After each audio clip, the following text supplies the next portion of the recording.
very good, very difficult how to deal with those issues. Since Himanshu Bhai has offered himself to answer the questions, we open the floor for the questions. Yes. In case of talking about the first portion, which is deposits, intercorporate deposits are exempt. Would share application when we receive from a corporate also be exempt? No, that is not received as a deposit, received as share. Then share application money received before 31st March 14. What are the transitory provisions? Is it 60 days from 1st April or from the date of receipt? You will have to take the reasoning for I think the most reasoning is 60 days after the deposit. But of course, if the money has been already lying since maybe 2 to 4 years, we advise that please allot on 31st March or review on the Many times where companies were formed for the purpose of property instead of a cooperative society, and people would become members of that, they get the occupancy rights by virtue of holding equity shares in that company and debentures of their company. Those debentures were usually irredeemable debentures and issued with a zero coupon rate and for lifetime. What would happen to such debentures? Now it will fall in the definition of deposit. No, I think whatever has been issued earlier, and we have seen their debentures, I think they should not fall under deposit.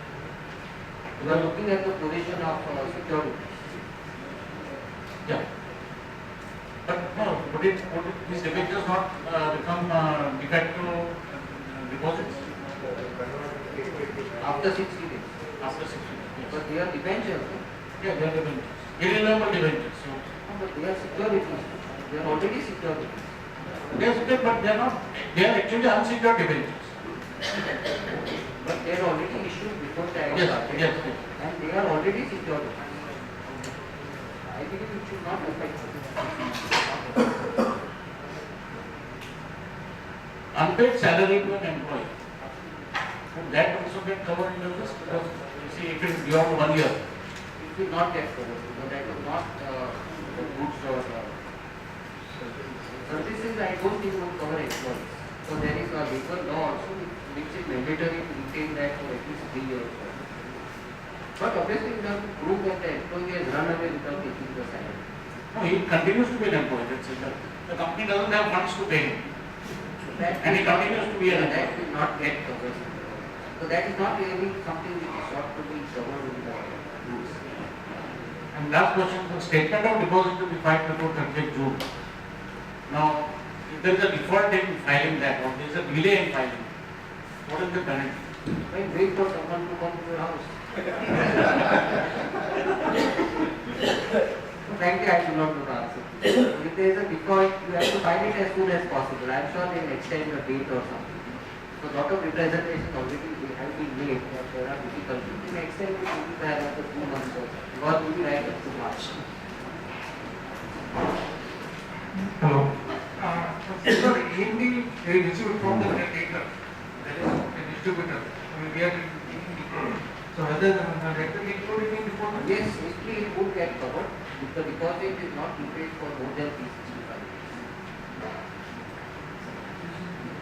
Director HFP are taking loan. Whether I can say is the one who cut out HF, both are the See, same. a company will never recognize the HUF. Company will only recognize the individual. Internally, the director will get funds from anywhere, but the company recognizes only your director. He has to give a declaration, it will offer his own funds. From HFP own fund only. Then it should be. But for a company, it's a director, not a HUF. Secondly, his promoters, means amount received from his promoters. So it is only at the time of inception, incorporation, or at the time of further expansion also. There is no category of exemption for promoters. Unless the money is brought So pursuant required for to the bank loan. bank loan. There is no other category of So promoters. it's in that term, It at is the just time of amounting to shareholders. It is just similar to members. You have to fall within that 25% promoters, because specifically defined as this promoters and not the shareholders. correct, but this Because the rules don't talk of promoters, they only talk of members. So obviously promoters would be members, so you have to follow the rules for members. Whether advances to creditors or capital advances be considered as loan under Section 186. First you have to fall under 185. Many times they give capital advances that lies for 2 years and 3 years, right? Now can they say these capital advances are loan under Section 186? If the intention was not to really take the item or machinery or something, then that you can. And there is no need for interest to be charged on that. For example, if the transaction is genuine, but many times there are capital advances signed for 2 years and 3 years. It's a genuine thing, say you order a machinery with the delivery schedule and that is delayed and the advance remains for 2-3 years, then you don't need to charge interest. But as you explained, it has to be a genuine thing. And secondly, Amendment 462, if they have to go back to Parliament, then how does 462 serve any purpose? So anyway, they could have amended that by going to the Parliament. No, if they go to a Parliament without 462, they need a Companies Act Amendment Act. Okay, Here it is just saying that if there are, if we want to exempt a particular class of companies or some class of investors or something, and therefore it's a very small thing. Maybe I think technically it may be that they may not need to go to the Rajya Sabha. This may just need to go to the Lok Sabha. But if an amendment is required, I think then both houses are here. No, The only relaxation is it doesn't go to the standing committee. 462 says it has to be taken to the Parliament. It doesn't say that it has to be approved by both houses also. Whereas if you want to amend the act, it has to go through both the houses of Parliament. Yeah, President consent also not necessary. not necessary. It has to be informed to the Parliament. They could go under 470 also.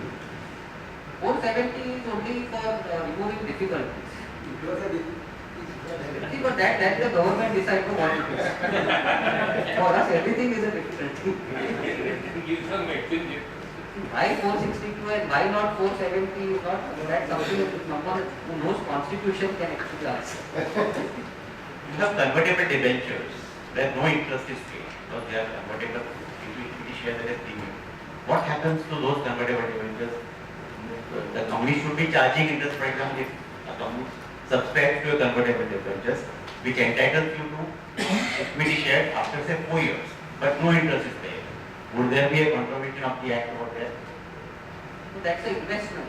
Yeah, that's an See, investment. for a loan, you have that interest provision. Okay, this is considered. So It's they, an investment. so the, Investment means security. since securities are issued, it is considered an investment. It will have to be within those limits of 60% or 100%.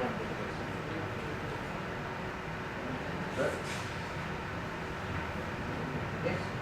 Sir, this section, this latest draft, this draft one will just come under 462. It says relative of the shareholder. Sorry, will the shareholder will cover relative as it was there? No, it will not cover. Not cover. It was there in 56. Right? Yeah, but it will not cover. The importance of relatives have gone down from the Companies Act point of view. Sir, Yeah. as of today, loan taken from directors and shareholders. It seems that it can continue. What is your view on that? No, loan taken from directors and shareholders? In the private companies, Yeah, small private companies, yeah. not Logitech, not Hollywood subsidiary. So what is your comment on that? If the loan is taken from a director, Thanks, shareholders. continues, okay, from a director it continues to be exempt under the new act also. Pardon? It will continue like that. It will continue to be exempt under the new act if it is from a director. From a shareholder, you have to follow the new provisions. It doesn't continue to be exempt. So the percentage rate to Yeah, so before June, firstly you have to say whether you are covered or not covered by this percentage which is there. And if you are not covered in that percentage, you have to file that form as to how you are going to repay those deposits. The government may extend the date, that's a different thing. But as of now, they have said you have to repay within 1 year and you have to inform before 30th June how you are going to repay. from directors, you know, any percentage limitation No, from directors the exemption continues. is to the quantum. Subject to that declaration that it is from his own funds. That's different story. But no, suppose So that, that's not a different story, which is linked. okay, It is linked. if the story made us human. Thank you.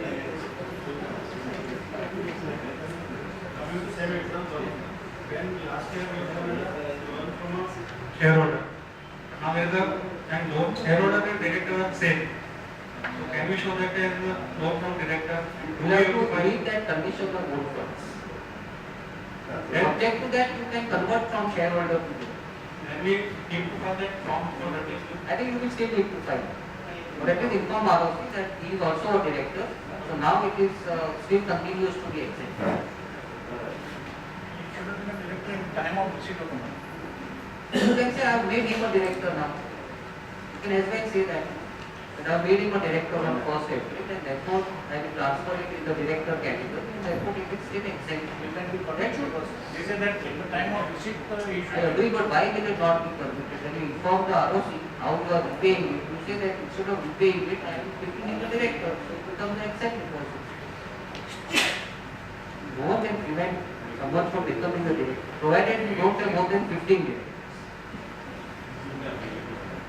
If the parent company has taken the bank finance and the subsidiary company has given security of its office premises to the bank as a collection security, whether that will be accepted as a loan or not? It is 185 gives you relaxation from a holding company's angle. It doesn't give you relaxation from the subsidiary's angle.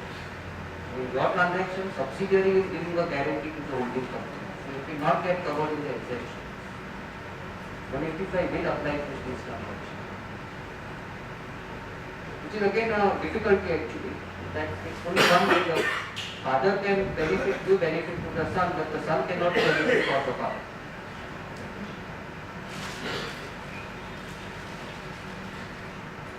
Friends, I must thank once again Municipal for